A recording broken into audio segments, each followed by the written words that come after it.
Kids ಸ್ಕೂಲ್ನಲ್ಲಿ ಈ ದಿನ ರೆಡ್ ಕಲರ್ ಡೇಯನ್ನು ಆಚರಿಸಲಾಯಿತು.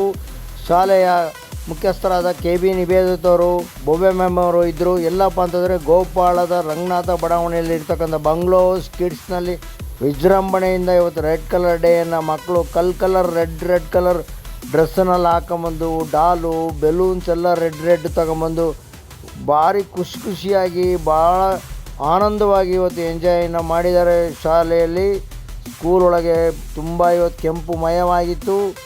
ಕೆಂಪು ಡ್ರೆಸ್ಸನ್ನೆಲ್ಲ ಹಾಕ್ಕೊಂಡು ಆಟಾಡಿ ಸುಸ್ತಾಗಿ ಕುಳಿತುಕೊಂಡ್ಬಿಟ್ರು ಮಕ್ಕಳು. ಭಾಳ ಎಂಜಾಯ್ ಮಾಡಿದ್ದಾರೆ ಇವತ್ತಿನ. ಹಲೋ ಎಸ್ ನಮಸ್ಕಾರ, ನಾನು ಶಿವಮೊಗ್ಗ ವಿರೂಪಾಕ್ಷ ಮಾತನಾಡ್ತಾ ಇದ್ದೀನಿ. ನೋಡಿ, ಈ ಒಂದು ಕಲರ್ಸ್ ಡೇಯನ್ನು ಮಾಡೋ ಉದ್ದೇಶ ಏನಂದರೆ ಮಕ್ಕಳಲ್ಲಿ ಕಲರ್ಸ್ ಬಗ್ಗೆ ಜ್ಞಾನ ಬರಲಿ ಅಂತೇಳಿ. ಇನ್ನೂ ಯೆಲ್ಲೋ ಕಲರ್ ಡೇ ಎಲ್ಲ ಇದೆ. ಈ ವಿಡಿಯೋವನ್ನು ಶೇರ್ ಮಾಡೋದು ಮರಿಬೇಡಿ. ನಮಸ್ಕಾರ.